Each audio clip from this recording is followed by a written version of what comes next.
have done the following things. So the first block that we had discussed was related to the evolution of administration in India. So as part of that, we had discussed the historical aspects, the historical evolution of how the administrative apparatus in India has evolved over the years. The second thing that we have discussed, the second block which we have discussed as part of this paper, administrative system at the union level, which I have been teaching you, was parliamentary democracy in India. Now, as part of that, we had at first discussed the federal structure that exists in India, Indian federalism, what the kind of structure the constitution envisages and how it really exists, how it works. So we had discussed all that related to Indian federalism. Afterwards, we had discussed the role of legislation and the executive.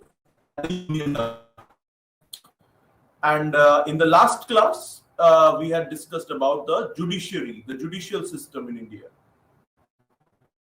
So we had finished the last class and we had started third block, which is related to institutional framework. So we'll be continuing with that, and afterwards we'll discuss about the Central Secretariat and the All India and Central Services in today's class. So let us begin with our lesson today, and let us continue where we left in the last class, that is Cabinet Secretariat, which we were discussing in the last class. So I had discussed with you people that the Cabinet Secretariat is basically a British legacy to India. Like a lot of things, our administrative apparatus is very much similar to how it existed during the British Raj.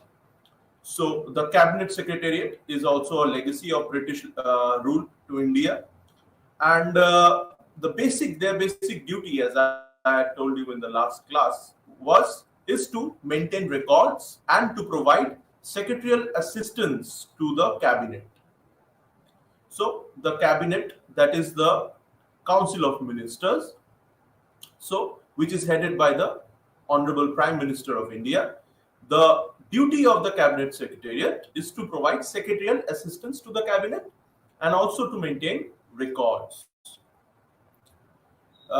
In the last class, I had also discussed the historical aspect, the historical evolution of this institution of Cabinet Secretariat, that before 1935, that is before the Government of India Act 1935 came into being, the Governor General of India, or who was also called the Viceroy of India, had a private secretary who provided secretarial assistance to him, as well as to the Executive Council of the Viceroy. So Lord Wellington, who was the Governor General or the Viceroy from 1931 to 36, he had a private secretary of his own, and that private secretary used to attend meetings of the cabinet and used to record the proceedings of the meetings. So in pre-independence India, during the British Raj, Sir Eric Coates was the first cabinet secretary, the secretary to the Viceroy's Executive Council. That was the designation that Sir Eric Coates. This is a little bit about the historical evolution of the cabinet secretary, which we had already done in the last class, and I had also explained that the cabinet secretary has three wings: the civil wing, the military wing, and the intelligence. I had also discussed the functions of these three wings in the last class. The civil wing's function is to provide advice and assistance to the Union Cabinet. The military wing, it provides secretarial assistance to the Defense Committee of the it provides assistance to the Defense Committee of the Cabinet and the Military Affairs Committee as well. So it provides secretarial assistance to the Defense Committee of the Cabinet and to the Military Affairs Committee, as well as the National Defense Council as well. So whatever committees and whatever councils are created with respect to military, The military wing of the Cabinet Secretariat provides secretarial assistance to those committees and councils. So not only does it provide secretarial assistance to the Defense Committee of the Cabinet and to the Military Affairs Committee and the National Defense Council, it also provides secretarial assistance to other committees that to other ad hoc and standing committees that are dealing with defense matters. All right. And the intelligence wing, which is the third wing of the Cabinet Secretariat, it deals with matters pertaining to the Joint Intelligence Committee of the Union.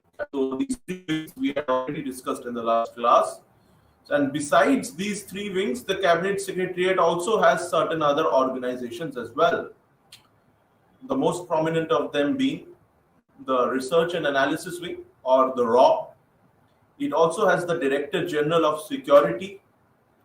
This is another organization that forms a very important part of the Cabinet Secretariat. Another organization is the Special Protection Group. Another one is the Joint Intelligence Committee, the Directorate of Public Grievances, the National Authority and the Chemical Weapons Convention. So all these are the different organizations which are part of the Cabinet Secretariat. So the three wings we have discussed, that is the civil wing, the military wing, and the intelligence wing, as well as we have discussed the 6 organizations which are part of the Cabinet Secretariat. We had already discussed these things in the last class. Besides these 3 wings and 6 organizations, there are a large number of other secretaries and officials like Under Secretary, Deputy Secretary, who are used to assist the work of the Cabinet Secretariat. The function of these Under Secretaries and Deputy Secretaries is to assist the the working of the Cabinet Secretariat. In addition to all these, the Cabinet Secretariat also has subject-related advisors to the Prime Minister. So in addition to these civil wing, military wing, and intelligence wing, the Cabinet Secretariat also has subject-related advisors to the Prime Minister. Now let us discuss some of the functions of the Cabinet Secretariat. All right, and it also provides necessary information and material for the deliberations that take place in the Cabinet, in the Union Cabinet we are talking about here, which is headed by the Honorable Prime Minister of India. So the Cabinet meetings that are held from time to time, the agenda for those meetings, as well as providing necessary information and materials for the deliberations that are to take place in those meetings, are given by the Cabinet Secretariat. Another very important function of the Cabinet Secretariat is to keep record of the discussions and the decisions of the Cabinet, as well as the committees of the Cabinet. So not only the discussions that take place in the Cabinet meeting, but also the discussions and the decisions that take place in the Cabinet committees. After discussions, Cabinet Secretariat, it circulates them to all the concerned ministers, and it is also a duty of the Honorable Prime Minister of India to furnish information that of the proceedings of the Cabinet meetings to the Honorable President of India. It is given in the Constitution of India that it is the duty of the Prime Minister of India to furnish the information regarding decisions that have been taken in the Cabinet meetings to the Honorable President of India. So the record of these decisions and these deliberations and discussions is kept by the Cabinet Secretariat, which assists the Honorable Prime Minister of India in performing his or her constitutional duty. That constitutional duty is of providing, furnishing information of the deliberations and discussions that have and the decisions that have taken place in the Cabinet meetings to the Honorable President of India. So of course, the Prime Minister alone cannot keep a record of all the decisions and discussions that have been and deliberations that have taken place, and of circulating the information and the decisions to all the concerned ministries. So this is another important function.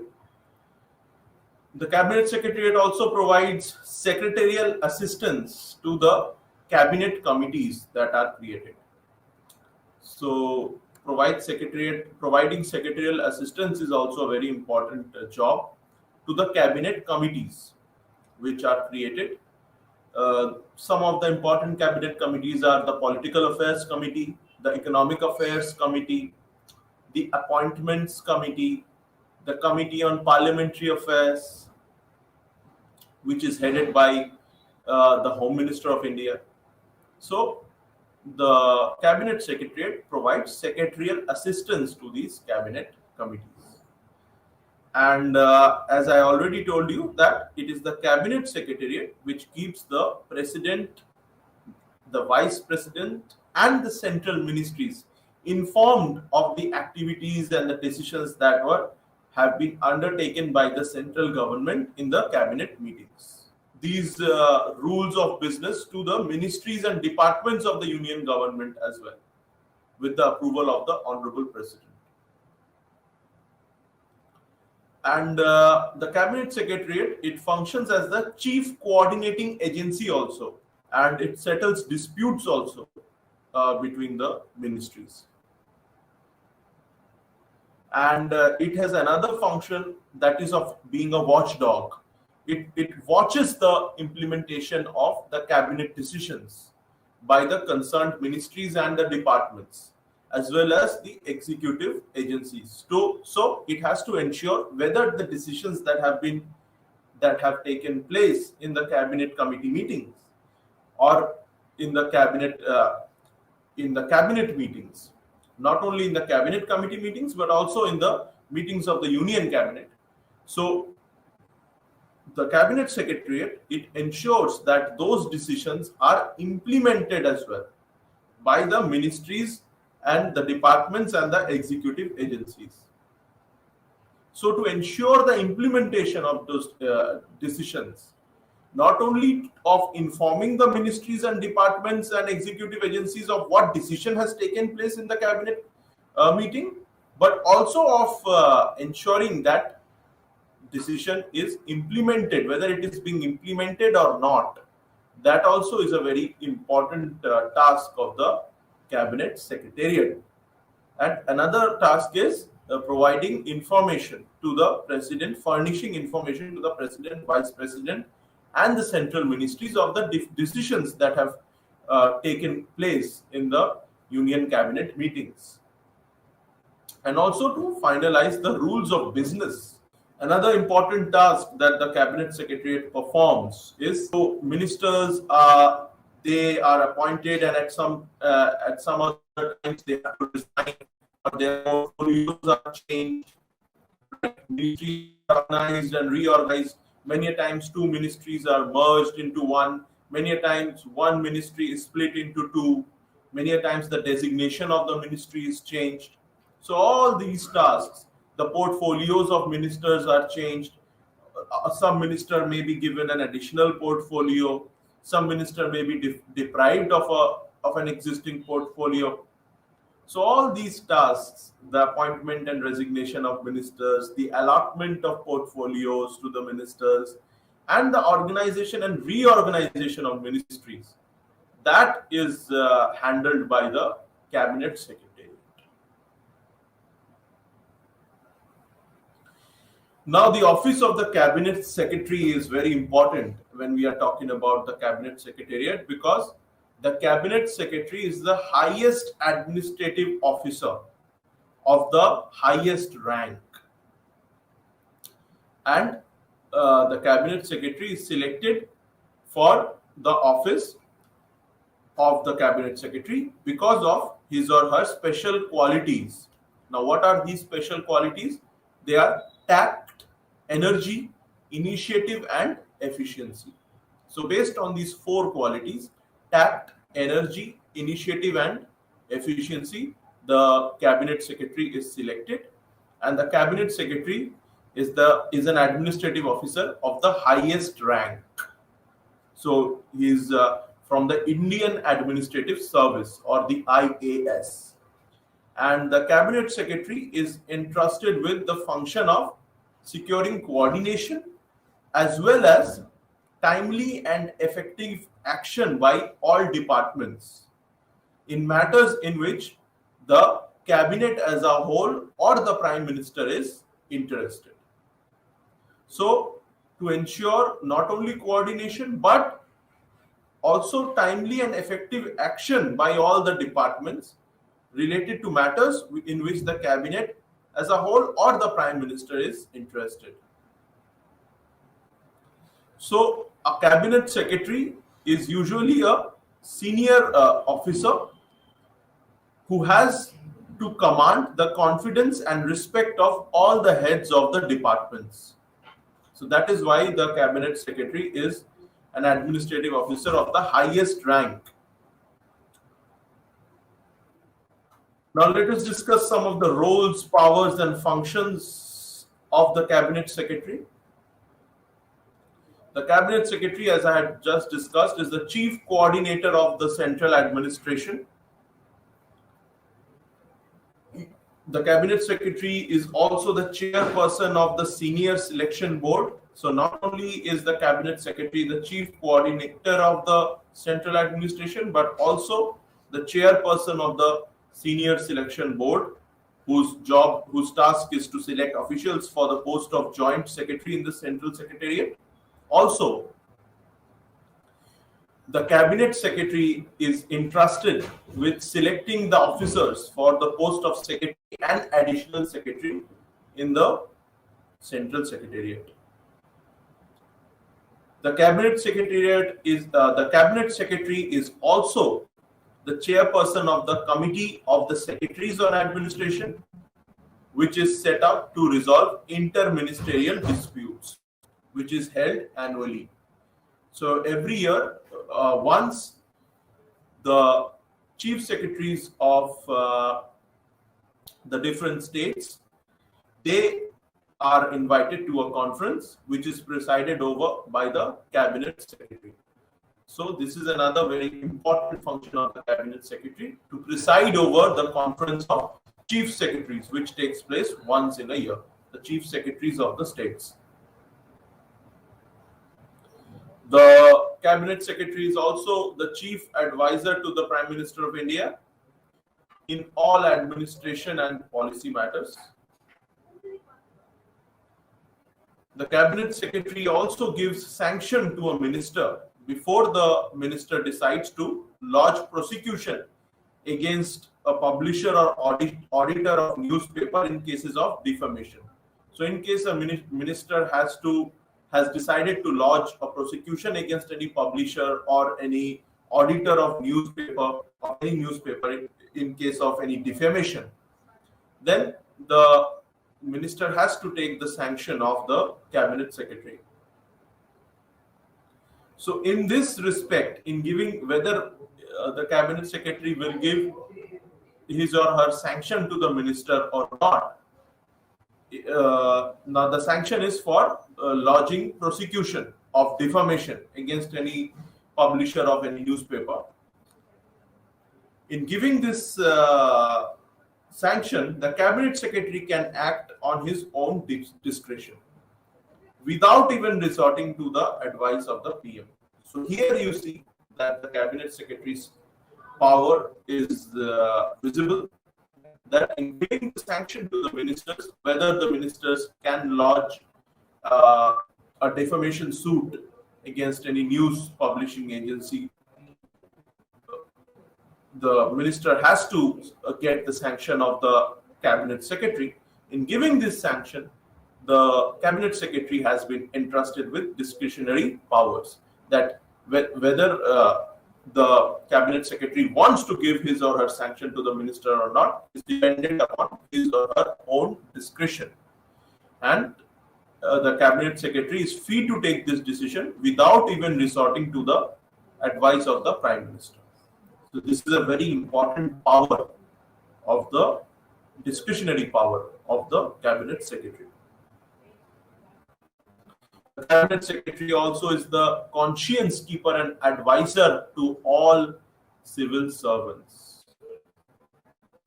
and is the head of the civil services also. The duty of the cabinet secretary is to ensure that the morale of the civil servants should remain high. And the cabinet secretary acts as a buffer between politicians and civil servants. And the cabinet secretary also protects the interest of the civil servants in case there is any conflict between the civil servants and the politicians. Finally, the cabinet secretary, he acts as a leader office and as well as between the civil services and the political system on the other hand. So these are some of the powers and functions of the cabinet secretary. Now let us discuss about the cabinet committees. So the number of cabinet committees, they vary a lot, but normally there are 3 to 8 members that constitute such committees. So these committees, these cabinet committees that are constituted, they are usually headed by the Honorable Prime Minister or by a cabinet minister. There are some committees which function on a permanent basis and some committees are ad hoc.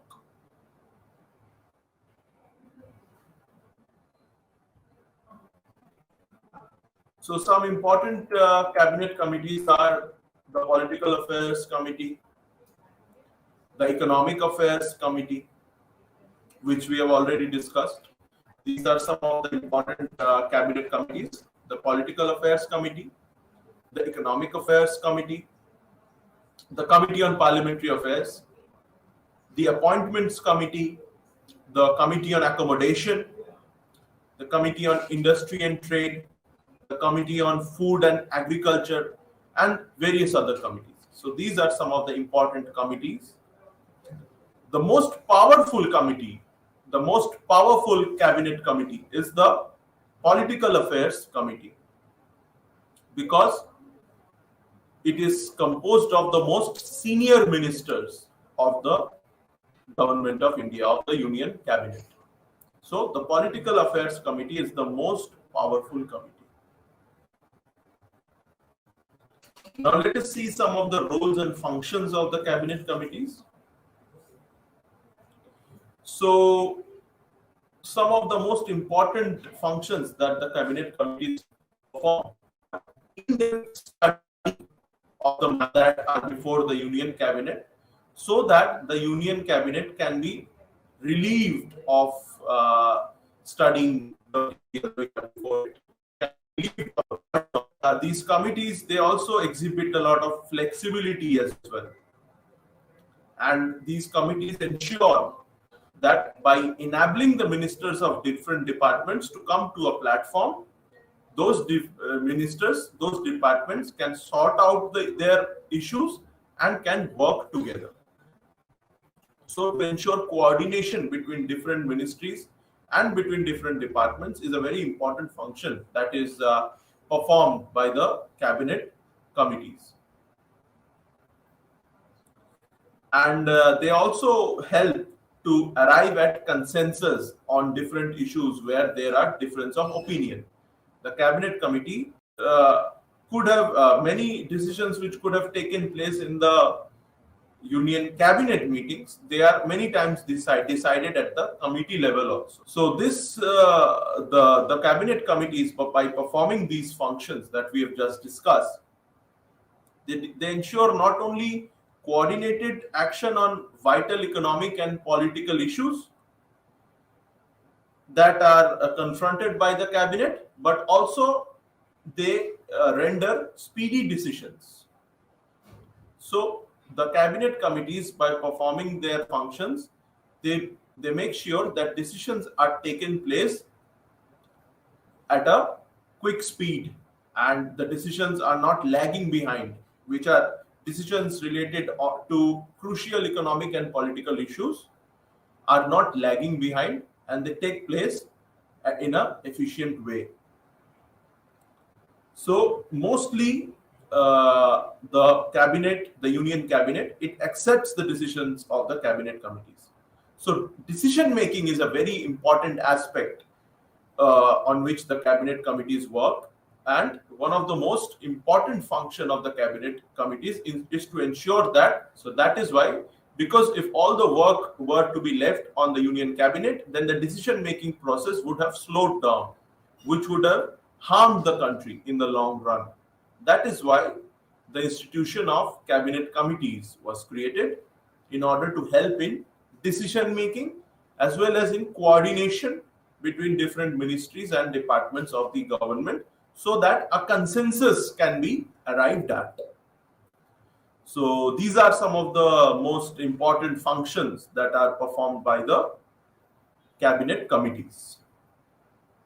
So now let us move on to the next unit of this block. The next unit that we are going to do is the Central Secretariat. So the Central Secretariat is the administrative office of all ministries and departments of the union government.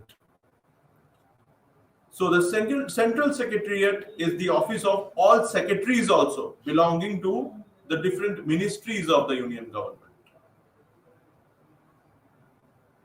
Now let us discuss some of the roles and functions that the Central Secretariat plays. The Secretariat, it assists the ministers in the formulation of union government policies. The secretary concerned undertakes a comprehensive and detailed scrutiny of the issues that are involved in the formulation of policy. So the secretary concerned with a specific ministry undertakes a comprehensive and detailed scrutiny of the issues that are involved in policy formulation. Now, what are those issues? Some of those issues are availability of finances, manpower, and the underlying laws that have to be followed in policy formulation. And there is a thorough discussion that takes place in these secretariats, which are headed by the secretaries. And after these discussions, a draft is placed before the minister concerned. A draft proposal of the concerned policy is placed before the minister concerned. The Secretariat basically is a think tank. All right, and it is a repository of vital information to assist the Honorable Minister in formulating policies. Now, the Secretariat, it enables the government to review the existing policies and also plan future policies. Secretariat, it acts as a channel of communication between the states and also for various institutions and commissions like the Niti Aayog, which was earlier the finance, the Niti Aayog, which was earlier the Planning Commission, and also the Finance Commission. So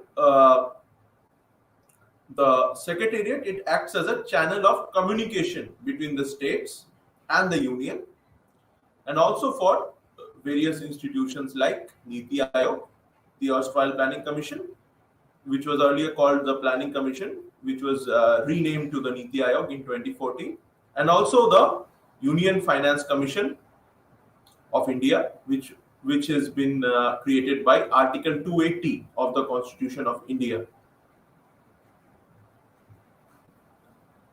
The role of a secretary is to provide relevant documents to the respective minister in order to help them reach a policy decision. So, once those policies are designed, the secretaries are responsible to oversee the implementation.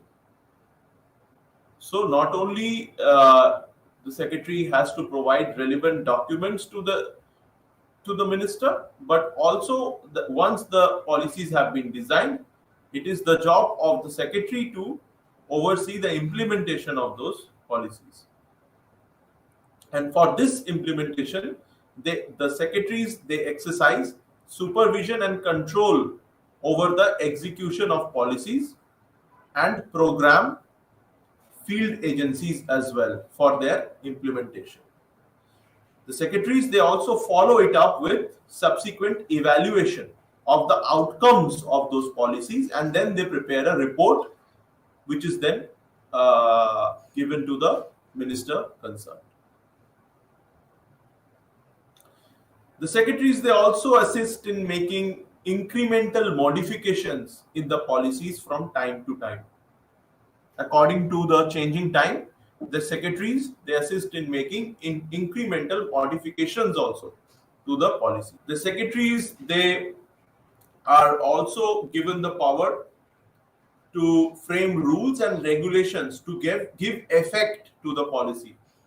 So this is called a sort of delegated legislation.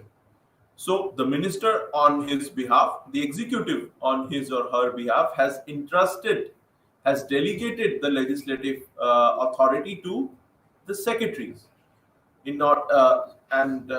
As part of this delegated legislation, the secretaries can frame rules and regulations to give effect to the policy. The secretary can make incremental modifications in the policies from time to time, and also accord administrative and financial approvals to operational plans and programs.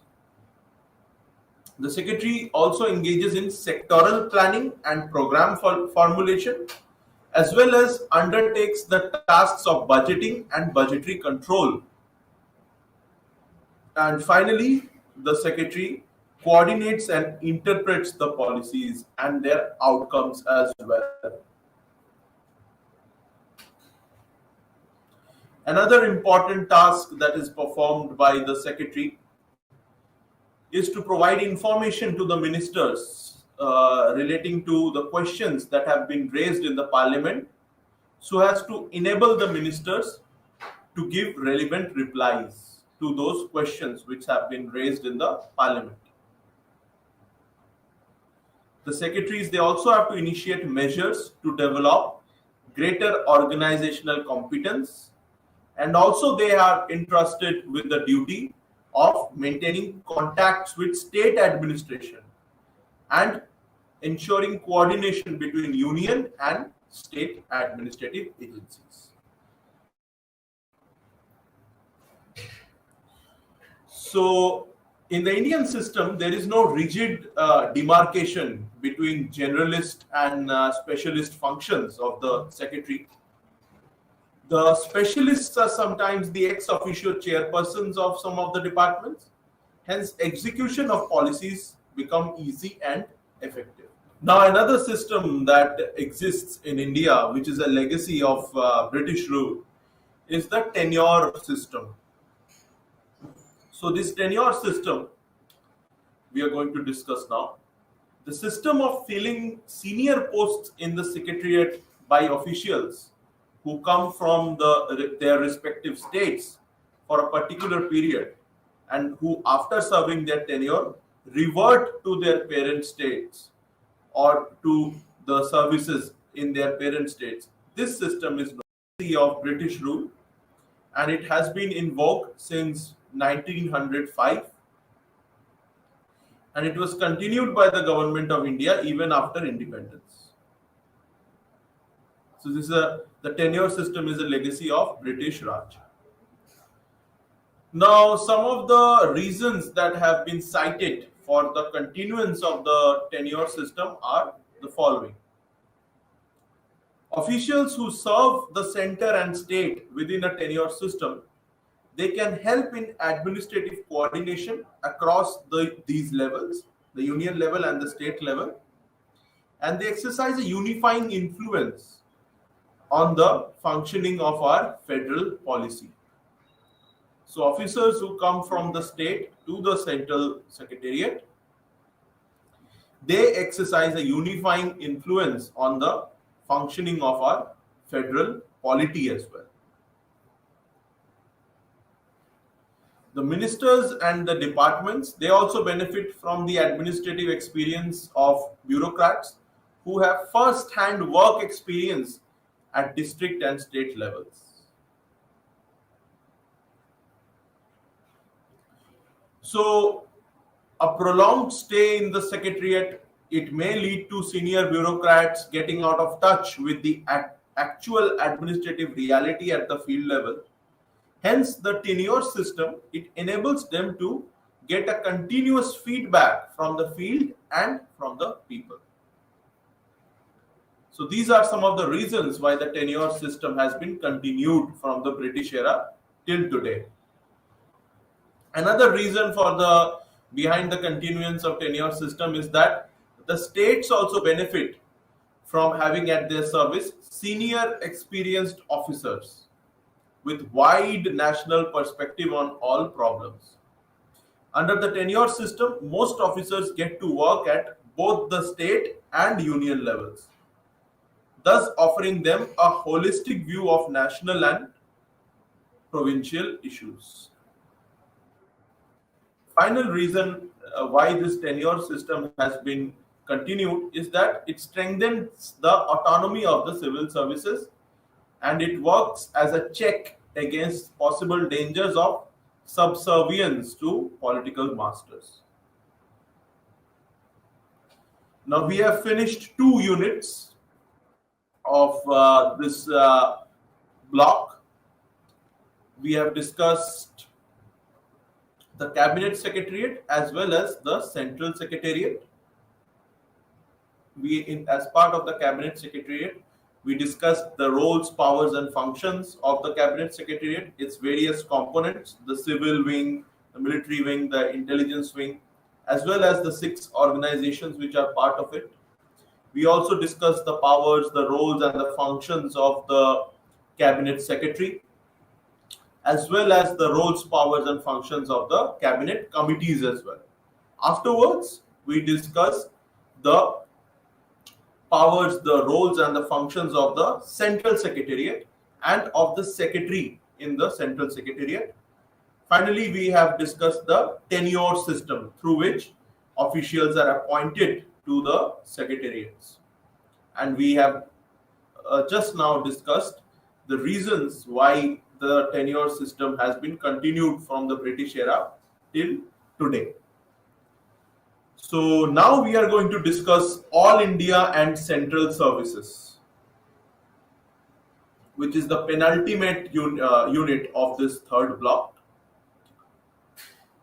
So the term civil service in India, it was first used by the East India Company as a name for the establishment of non-military or civilian employees. At present, the term civil services, it refers to all government or state personnel who are of the non-military category. The first Administrative Reforms Commission, which was set up in the 1960s. So, in its report on personnel administration, the first Administrative Reforms Commission, in its report on personnel administration, it had remarked that a society depends for its progress and well-being on the effective functioning of government. And government, whatever its type is, whether democratic or otherwise, will in the last analysis be as good as what its personnel makes of it. So a government will only be as good as its personnel make of it. So competence and morale of civil services are therefore basic necessities for good governance, and they are essential for the advancement of the nation as well. The competence and morale of civil services. The Constitution of India, it provides for all India services as well. It adopts specifically the IAS and the IPS cadres, which had already been created earlier under Article 302, Clause 2. The Constitution of India also empowers the Union Parliament to create more such all India services wherever or whenever the Union government thinks of it as necessary in national interest. And also it provides the Rajya Sabha the power to pass resolution to create all India services. That resolution has to be supported by not less than two-thirds of the members present and voting. So the Rajya Sabha has been given the power to create new all India services as well, as per Article 312, Clause 1.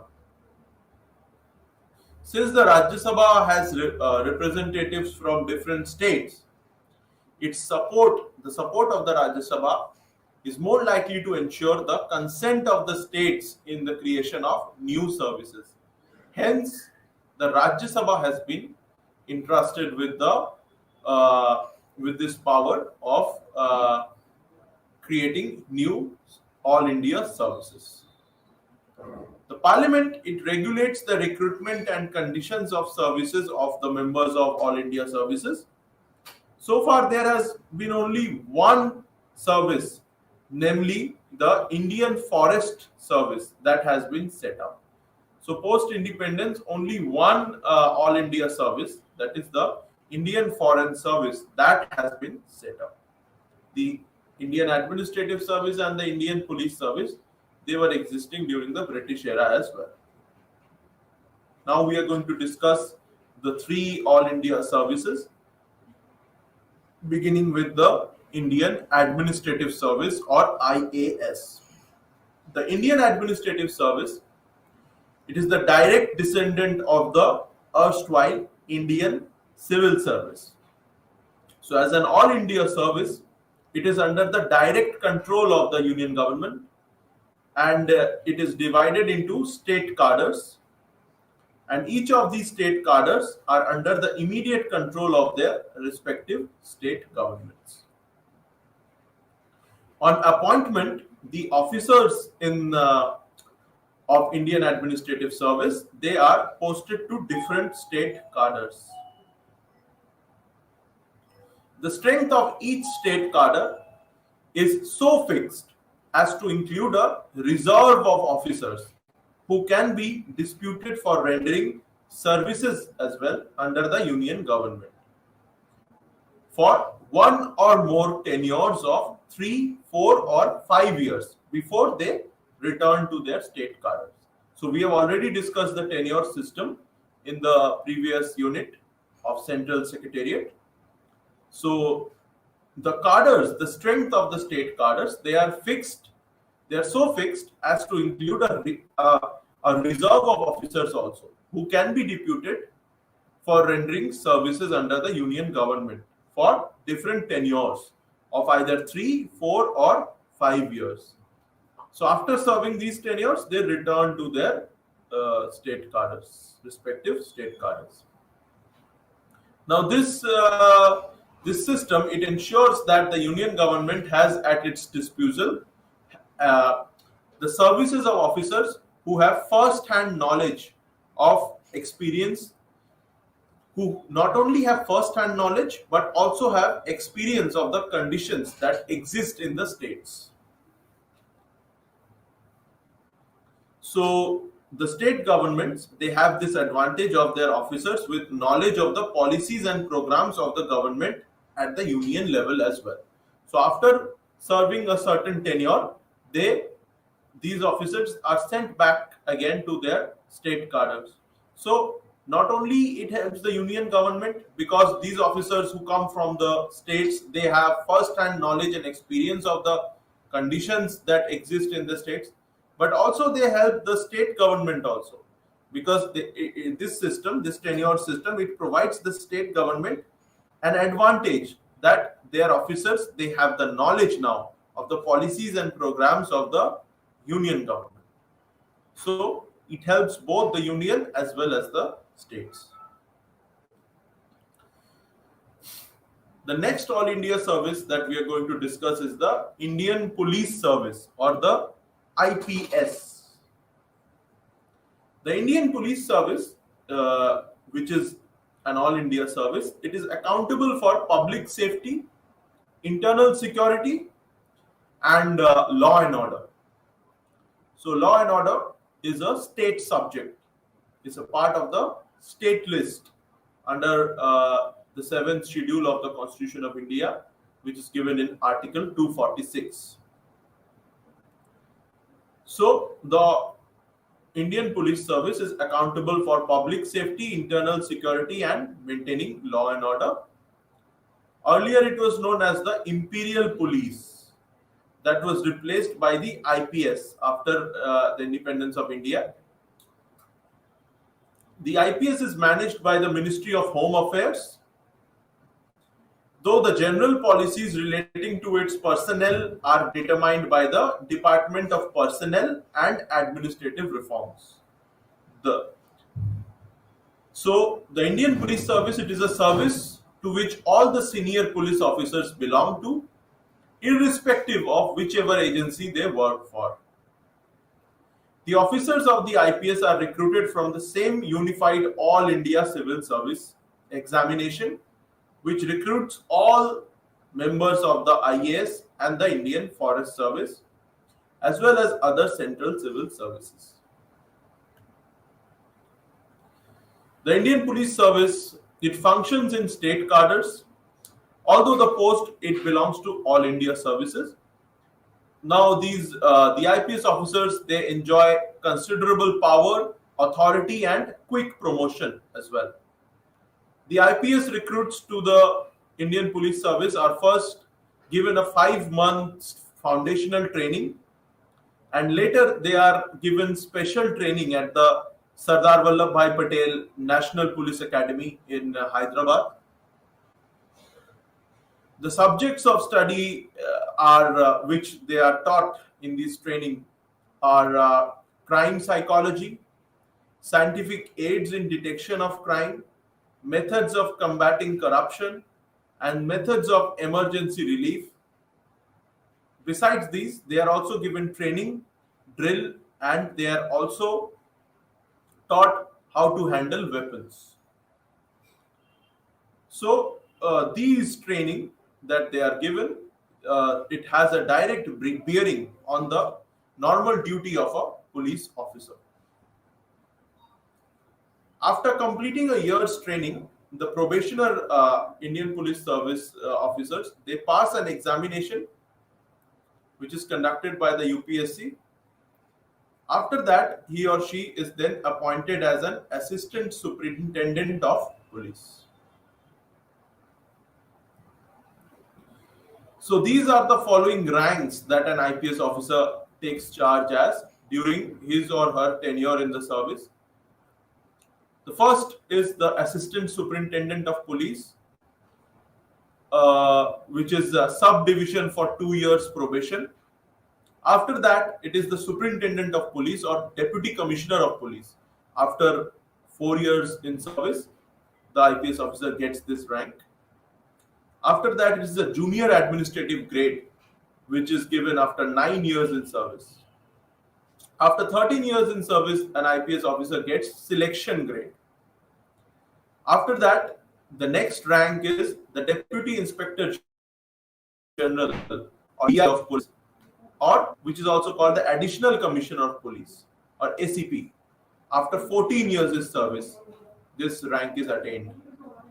After that, the next higher rank is the Inspector General of Police after 18 years in service, which is also called the IG. The next higher rank is the Assistant Director General of Police, which is given after 25 years in service, also known as the ADGP. The highest rank is the Director General of Police, which is attained after 30 years in service. Every state has one DGP, so that is the highest rank. Now moving on to the next All India services, it is the Indian Forest Service. So this All India Service, it was established in 1966 under the All India Service Act. It was established in order to safeguard and in order to ensure preservation and restoration of forest resources. The Indian Forest Service, it recruits the recruits of the Indian Forest Service.